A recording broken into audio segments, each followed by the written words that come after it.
ఈరోజు రాత్రి 12 గంటల తరువాత వృషభ రాశి వారికి జీవితంలో ఊహకి అందని పరిణామాలు. మీరు అవునన్నా కాదన్నా సరే మరికొద్ది గంటల్లోనే జరగబోయే మార్పులు ఇవే. ఈరోజు రాత్రి 12 గంటల తర్వాత వృషభ రాశి వారికి ఇటువంటి మార్పులు రాబోతున్నాయి. వీరి జీవితంలో జరగబోయే ముఖ్యమైనటువంటి మార్పులు అనేవి ఏ విధంగా ఉంటాయి, వీరి విద్య, ఉద్యోగ, వ్యాపార, వైవాహిక జీవితాల్లో ఏ విధంగా ఉండబోతోందో మనమైతే ఇప్పుడు క్లియర్గా తెలుసుకుందాం. అంతకన్నా ముందుగా మీలో ఎవరైనా సరే కొత్తగా మన ఛానల్ని చూస్తున్నట్లయితే తప్పకుండా వీడియోని లైక్ చేయండి. తప్పకుండా మన ఛానల్ని సబ్స్క్రైబ్ చేసుకోవడం మర్చిపోకండి. సబ్స్క్రైబ్ చేసుకోవడంతో పాటుగా పక్కనే ఉన్న బెల్ ఐకాన్లో ఆల్ని ట్యాప్ చేయండి. ఇలా చేయడం ద్వారా మేము పెట్టే ప్రతి వీడియో కూడా మీకు నోటిఫికేషన్ రూపంలో కనిపిస్తుంది. మీరు మిస్ కాకుండా మన వీడియోని చూడగలుగుతారు. ఇక వీడియోలోకి వెళ్ళిపోయి వృషభ రాశి వారి గురించి తెలుసుకుందాం. కృత్తిక 2, 3, 4 పాదాలు, రోహిణి 1, 2, 3, 4 పాదాలు మరియు మృగశిర 1, 2 పాదాల్లో జన్మించిన వారు వృషభ రాశికి చెందుతారు. వృషభం అనగా ఎద్దు. ఈ రాశి వారికి అధిపతి శుక్రుడు. రాశి చక్రంలో ఈ వృషభ రాశి 2వ రాశి. ఈ రాశికి అధిపతి శుక్రుడు కనుక స్థిరంగా ఉండడం, ఆనందంగా ఉండడం, వాత్సల్యమును కలిగి ఉండడం, దృఢత్వాన్ని కలిగి ఉండడం, అచంచల విశ్వాసాన్ని కలిగి ఉండడం ఈ రాశికి మూల సూత్రాలుగా చెప్పవచ్చు. వృషభ రాశి వారిని కష్టాలు భయపెట్టినా కిందకు పడదోయవు. అదృష్టానికి చాలా దగ్గరగా వీరి జీవితం నడుస్తుంది. విలాసవంతమైన జీవితాన్ని గడుపుతారు. ప్రారంభ జీవితానికి తదుపరి జీవితానికి సంబంధం కూడా ఉండదు. వివాహానంతరం వీరి జీవితము చాలా బాగుంటుందనే చెప్పాలి. వృషభ రాశి వారికి ఈ సమయంలో వీరి జీవితంలో పెను మార్పులు అయితే చోటు చేసుకుంటాయి. అవేమిటో కూడా మనం తెలుసుకుందాం. ధర్మసిద్ధి ఉంటుంది. మీ పనితీరుకు ప్రశంసలు లభిస్తాయి. ముఖ్యమైన విషయాలకు సంబంధించి పెద్దలను కూడా కలుస్తారు. గతంలో ఆగిన పనులు అన్నీ కూడా పూర్తి అవుతాయి. శ్రీ మహాలక్ష్మి అష్టోత్తరం చదివినట్లయితే మంచి జరుగుతుంది. అనుభవంతో పనిచేస్తే అనుకున్నది సాధిస్తారు. విందు వినోద కార్యక్రమాల్లో కూడా పాల్గొంటారు. మీ ప్రతిభ పనితీరుకు అధికారులు లేదా పెద్దల నుండి ప్రశంసలు లభిస్తాయి. వృత్తి, ఉద్యోగ, వ్యాపారాది రంగాలలో అభివృద్ధికి సంబంధించిన శుభవార్తలు కూడా మీరు వింటారు. ప్రారంభించిన పనులలో ఆటంకాలు ఎదురైనా సరే వాటిని అధిగమించే ప్రయత్నాన్ని కూడా చేస్తారు.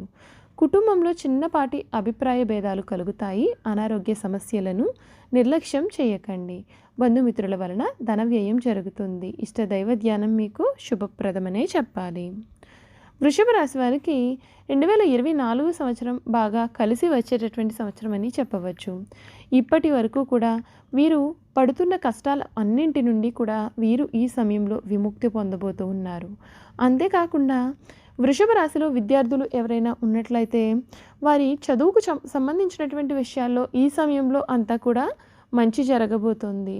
అంతేకాకుండా ఈ రాశి వారికి కోర్టు వ్యవహారాల్లో కూడా ఏదైనా ఇబ్బందులు ఉన్నట్లు మీరు అనుకున్నట్లయితే కనుక ఈ సమయంలో అంతా కూడా మంచిగా జరుగుతుంది. కోర్టు కేసులన్నీ కూడా మీకు అనుకూలంగా పరిష్కారం అవుతాయి. వృషభ రాశి వారికి ఏడాదిలో కనక వర్షం కురుస్తుంది అని చెప్పడంలో సందేహం అయితే లేదండి. జ్యోతిష్య శాస్త్రం ప్రకారం చూసుకున్నట్లయితే కనుక ఈ వృషభ రాశి వారికి శుక్రుడు అధిపతిగా ఉంటాడు. ఈ రాశి వారికి గత ఏడాది కంటే కూడా ఈ కొత్త ఏడాదిలో మెరుగైన ఫలితాలు కూడా వస్తాయి. ఈ రాశి నుండి శనిదేవుడు 10వ స్థానం నుండి సంచారం చేయడం మూలంగా ఈ రాశి వారు అన్ని రంగాల్లోనూ కూడా విజయాన్ని సాధిస్తారు. ఉద్యోగులకు ప్రమోషన్ లభించే అవకాశం ఉంటుంది. గురుడి ప్రభావంతో కొన్ని శుభకార్యాలు కూడా జరగనున్నాయి. రాహుకేతువుల నుండి కూడా సానుకూల ఫలితాలు అయితే రాబోతున్నాయి. ఈ కాలంలో మీరు షేర్ మార్కెట్లో పెట్టుబడి నుండి కూడా మీరు బాగా సంపాదించవచ్చు. ఈ నేపథ్యంలో ఈ కొత్త సంవత్సరంలో వృషభ రాశి వారికి ఏ శుభ అశుభ ఫలితాలు రాబోతున్నాయని పూర్తి వివరాలను కూడా మనమైతే ఇప్పుడు క్లియర్గా తెలుసుకుందామండి. ఈ కొత్త సంవత్సర ప్రారంభంలోని ఈ రాశి నుండి గురుడు 12వ స్థానం నుండి సంచారం చేయనున్నాడు. ఈ సమయంలో మీకు ఆరోగ్యం మెరుగుపడుతుంది. అంతేకాదు మీ ఖర్చులు నియంత్రణలోకి కూడా వస్తాయి. అంతేకాదు మీ జీవితంలో వచ్చేటటువంటి అడ్డంకులన్నీ కూడా తొలగిపోతాయి. విదేశాలలో పనిచేసే వ్యక్తులు కూడా మీకు మంచి ప్రయోజనాలు పొందే అవకాశాలు అయితే ఉన్నాయి. గురువు మే నెల వరకు కూడా 12వ స్థానంలో సంచారం చేయనున్నాడు. ఈ సమయంలో కొన్ని రాజయోగాలు మీకు ఏర్పడబోతూ ఉన్నాయండి. ఈ కారణంగా ఏదైనా చట్టపరమైన సమస్యల్లో పరిష్కారాన్ని కూడా మీరు పొందుతారు. మీకు ఊహించని ధనలాభం వచ్చే అవకాశం కూడా ఉంటుంది. అంతేకాకుండా 2024 సంవత్సరం ఈ రాశి వారికి ఆకస్మిక ధనలాభం కూడా కలిగే అవకాశాలైతే ఉన్నాయి. ఈ కొత్త ఏడాదిలో శనిదేవుడు ఈ రాశి నుండి 12వ స్థానం నుండి రవాణా చేయనున్నాడు. ఈ సమయంలో శనిదేవుడు బలమైన స్థానంలో ఉండడం చేత శుభ ఫలితాలు కూడా రాబోతున్నాయి. గురుడు, శని 2 గ్రహాల యొక్క కలయికతో మీ జీవితంలో కొత్త మలుపులు కూడా వస్తాయి. మీ లక్ష్యాలను చేరుకునేందుకు మార్గం సుగమవుతుంది. జూన్ 30వ తేదీ తర్వాత శనిదేవుని ప్రభావంతో శేషరాజయోగం మీకు ఏర్పడబోతోంది. ఈ ప్రభావం కారణంగా ఉద్యోగులు కార్యాలయంలో మంచి విజయాన్ని పొందే అవకాశం కూడా ఉంటుంది. కొత్త కంపెనీలు కూడా ఏర్పాటు చేసుకోవచ్చండి. సూర్యుడి ప్రభావంతో ఏప్రిల్ 14వ తేదీ వరకు కూడా సూర్యుడు 12వ స్థానంలో సంచారం చేయనున్నాడు. అదే సమయంలో సూర్యుడు గురువుతో కలిసి రాజయోగం ఏర్పరచబోతున్నాడు. ఈ 2 గ్రహాల కలయిక కారణంగా మీరు అద్భుతమైన ఫలితాలను పొందుతారు. ఈ సమయంలో మీరు వ్యాపారులకు మంచి లాభాలు వచ్చే అవకాశం ఉంటుంది. మీ కుటుంబ జీవితంలో ఆనందాన్ని పొందే అవకాశాలు కూడా కనిపిస్తున్నాయి. చూసారు కదండి, వృషభ రాశి వారి గురించి మనం అన్ని విషయాలు తెలుసుకున్నాం కదా. ఇక వీరి గుణగణాలు, వారు చేయాల్సినటువంటి జాతకపరమైన పరిహారాలు తెలుసుకుందాం. వృషభ రాశి వారి సాంఘిక కార్యక్రమాల్లో బాగా రాణిస్తారు. ఫోటోగ్రఫీ, చిత్రలేఖనం, ప్రసిద్ధ వ్యక్తుల ఫోటోలు సేకరించుట, నాణాలను సేకరించడం వంటి వాటిపైన వీరికి చాలా ఆసక్తి ఉంటుంది. వస్త్రములు, సుగంధ ద్రవ్యములు, సంగీత పరికరాల వ్యాపారాల యందు కూడా బాగా రాణిస్తారు. ఈ రాశి వారికి చక్కటి శారీరక నిర్మాణం, మంచి ప్రాణశక్తి ఉంటుందండి. మిగిలిన రాశుల కంటే వృషభ రాశి వారికి చక్కటి ఆరోగ్యం ఉంటుంది. ఏదైనా కార్యక్రమం నందు నిమగ్నం ఉన్నప్పుడు ఆహారం, నిద్రయందు శ్రద్ధ చూపకపోవడం చేత ఈ రాశి వారి ఆరోగ్యం క్రమంగా క్షీణించే అవకాశం కూడా కలదు. ఈ వృషభ రాశి వారికి ఊపిరితిత్తులు, శ్వాస సంబంధిత వ్యాధులకు సంబంధించి వివిధ వ్యాధులు వచ్చే అవకాశాలు కలవు. వృషభ రాశి వారు ఏ విషయంలోనైనా సరే చాలా ఖచ్చితంగా వ్యవహరిస్తారు. వీరి వ్యాపార విస్తరణలో బంధువుల నుండి, జీవిత భాగస్వామి వైపు నుండి చాలా మంచి సపోర్ట్ కూడా లభిస్తుంది.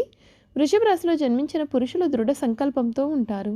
కార్యదీక్ష కలిగి ఉంటారు. వీరు ఏదైతే చేయాలని అనుకుంటారో ఆ విషయంలో వీరు ఎప్పుడు కూడా ముందే ఉంటారు. అనుకున్నది సాధించే వరకు కూడా నిద్రపోని మనస్తత్వాన్ని కూడా వీరు కలిగి ఉంటారనే చెప్పాలి. వృషభ రాశి వారు ఈ సమయంలో వీరి జీవితంలో కొన్ని పరిహారాలను ఆచరించాలి. అవేమిటో కూడా తెలుసుకుందామండి. ఈ రాశివారు ఆర్థిక స్థితి అనుమతించినట్లయితే ఒక దేశీయ గోమాతను అంటే ఆవును దానం చేయండి. ఆవును దానం చేయడం వలన మీకు అపారమైన పుణ్యకర్మలు లభిస్తాయి. మీ ఆర్థిక స్థితి అనుమతించినట్లయితే కనుక మీ కుటుంబంలోని మహిళలను స్వచ్ఛంద సంస్థలకు కానీ, నిరుపేదలకు కానీ అప్పుడప్పుడు దానం చేయమని ప్రోత్సహించండి. మీరు వివాహేతర వ్యవహారాలకు దూరంగా ఉండాలి. వివాహేతర సంబంధాలు మీకు చాలా ప్రమాదాలను, సమస్యలను, కష్టాలను, దురదృష్టాలను తెస్తాయి. భవన నిర్మాణం లేదా నిర్మాణ సంస్థలలో పనిచేసే మేస్త్రీలకు, కార్మికులకు ఆహారాన్ని పంపిణీ చేస్తే మీకు మంచిది. చూసారు కదా, వృషభ రాశి వారి గురించి మనం అన్ని విషయాలు తెలుసుకున్నాం. ఈ వీడియో కనుక మీకు నచ్చినట్లయితే తప్పకుండా వీడియోని లైక్ చేయండి. తప్పకుండా మన ఛానల్ని సబ్స్క్రైబ్ చేసుకోవడం మర్చిపోకండి. సబ్స్క్రైబ్ చేసుకోవడంతో పాటుగా పక్కనే ఉన్న బెల్ ఐకాన్లో ఆల్ని ట్యాప్ చేయండి. ఇలా చేయడం ద్వారా మేము పెట్టే ప్రతి వీడియో కూడా మీకు నోటిఫికేషన్ రూపంలో కనిపిస్తుందండి. మీరైతే మిస్ కాకుండా మన వీడియోని చూడగలుగుతారు. Thank you for watching.